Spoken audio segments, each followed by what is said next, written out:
Hey, welcome back to the Actor's Career Compass, where we give actionable, bite-sized tips to help you navigate your acting career.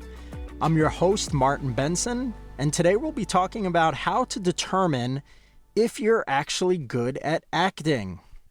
So, even if you have some, issues, let's say, with your acting right now, chances are that you'll be able to quickly improve your acting and get noticed by casting directors and auditions. But it takes that first step of being honest with yourself and being like, you know what? I am willing to make a change. I'm willing to be open. I'm willing to listen to criticism and not dismiss it, because too often the actors that I've worked with don't want to hear it. Like, they'll say, oh yeah, thank you for that feedback. Like, we'll be working in a scene, let's say, and they'll say, oh yeah, good idea, I'll implement that. And then they just won't change their performance at all. And if I were to have a direct conversation with them, it would be difficult because they don't want to change or try anything different. So it really is critical that you take that first step of saying to yourself, okay, if I've been stuck, if I'm getting auditions, or if I'm not getting auditions, but I'm submitting clips of myself, chances are something about my acting is off. Or if I'm submitting clips of myself, but I'm not booking any of those auditions that I'm getting, then you have to say, like, something is probably off with my acting. Because honestly, a realistic number, for every 10 jobs that you submit yourself to, you should at least get one audition. And for every 10 auditions that you do, you should at least get one booking. Okay? Those numbers can definitely be improved. I know many actors who get it up to like 3 and 3, which is awesome. But, 1 and 1 is a totally fair starting point. And if you're less than that, that tells me that something is probably off in your performance. So anyway, how do you determine if you're actually good at acting? Well, there's a few ways, some of which are going to require other people, and others you can do them, figure it out on your own. So, first one, getting feedback from trusted sources. So you should record a few self-tapes, ideally dialogues, not monologues, so something where you're talking with another person, and you can send it out to any directors or acting coaches or fellow actors that you know. You're not going to send this to super famous people, obviously, just people that you know personally who probably have the time and willingness to give you some feedback. So you're going to ask them to provide some constructive criticism, okay? And that's key. Constructive criticism. Don't say, how do you think I did in this? Because they're probably just going to be nice and say, oh, it was good. Say, I'd like some constructive criticism.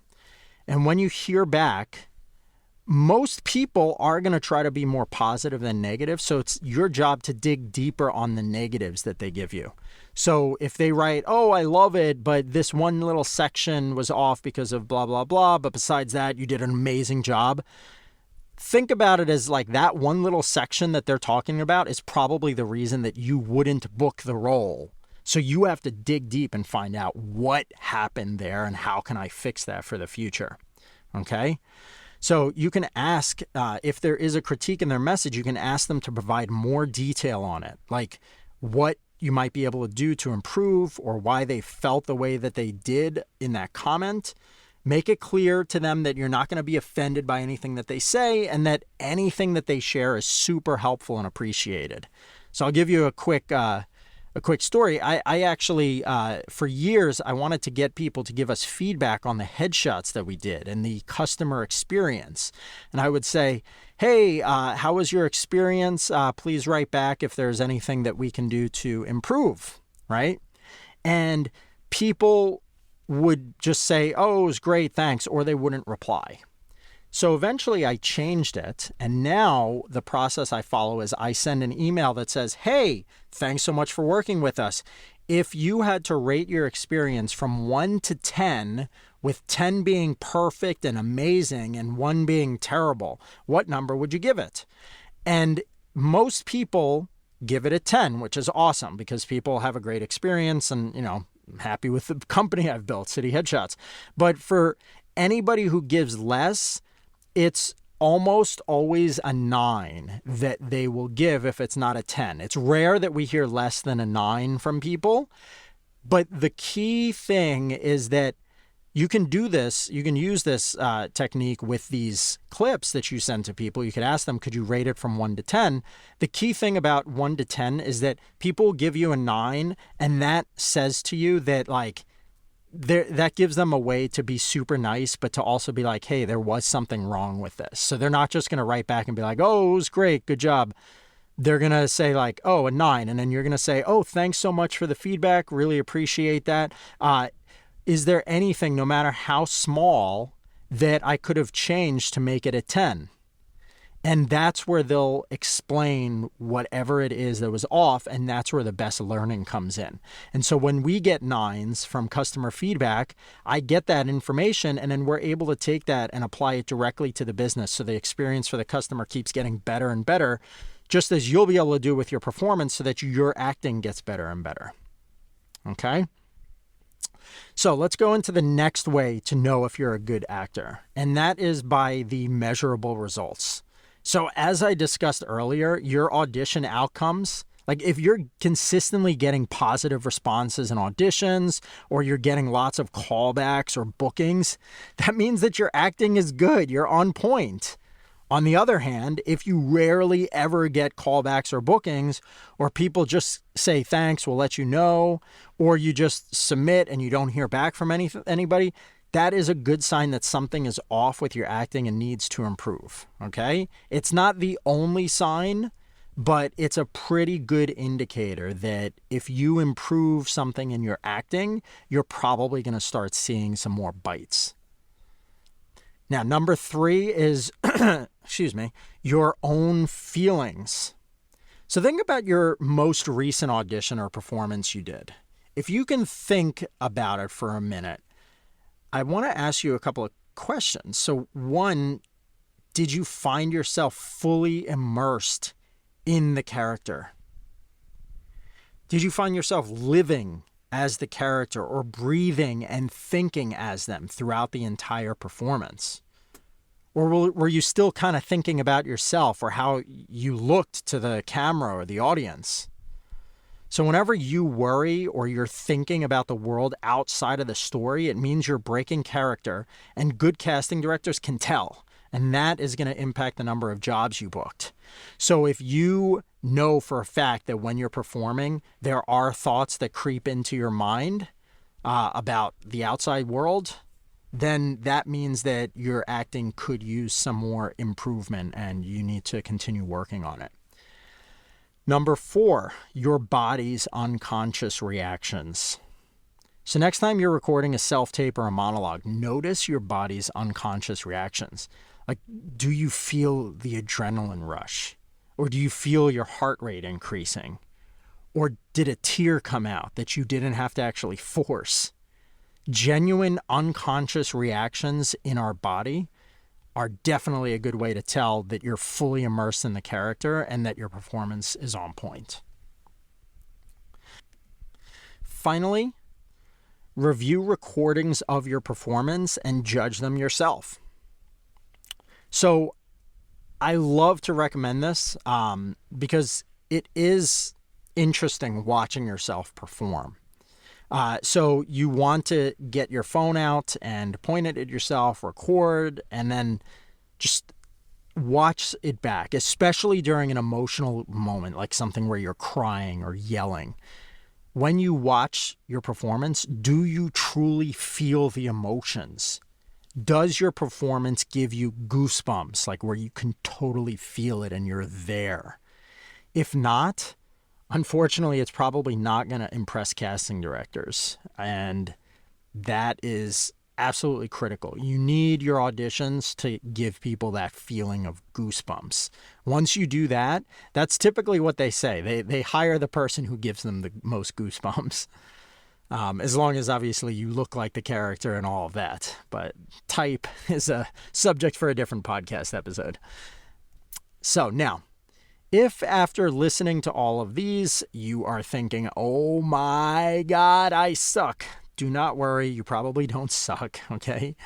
it's a learning curve, and you just need to continue practicing and training. Acting is not easy. A lot of people, especially new people who are brand new to acting, and those who want it just for the fame and are only going to be here for a few months and then quit, they go in because there's a low barrier to entry. It's not like I want to start a photography business and I have to buy $10,000 worth of equipment. It's like, oh, I want to try acting and become famous. And so I'm going to just do some Googling and maybe take an acting class and then just start submitting myself for things and try to get an agent. This is also why so many people get scammed, because agents know that there's a lot of people out there who want instant fame and they prey on them, these scammers. They're not real agents. But anyway, the idea is you want to really put in the effort to make sure that your acting is on point, because it is not easy. It's hard to get fully into character and just live and breathe as the character. It's hard to memorize lines, all of that. And in order to build a successful acting career, you have to earn it by putting in the effort. Okay, so if you're not booking things, if you're struggling, if you're finding everything very difficult, it doesn't mean that you are terrible. It doesn't mean that you have no acting potential. It just means that you need to look at some of these things that I've outlined in this podcast and figure out how you can use some of these techniques to improve your acting and try to get yourself to that point where you're at a 1-1. So for every 10 projects that you submit yourself to online, you get 1 audition invite or 1 self-tape invite. And then for every 10 of those that you submit, you book 1 job, or at least you get 1 callback. Okay. In future podcast episodes, I'm going to be sharing some very specific tactics that you can use to actually improve your performances. But for now, I just recommend checking out 2 articles that I have on performance. One is called Natural Acting. So if you search the word City Headshots, C-I-T-Y headshots, and then type Natural Acting into Google, that one should show up. And then you can also search for my Acting for Film article. So again, just type City Headshots and then Acting for Film into Google, and that should show up as well. You can also enroll in an acting course. I usually recommend courses that focus on Meisner technique, or again, screen acting would be really, really helpful. Even if you're thinking of going into theater, having some screen acting background is definitely going to be helpful for you. Or of course, you can work one-on-one with an acting coach to improve.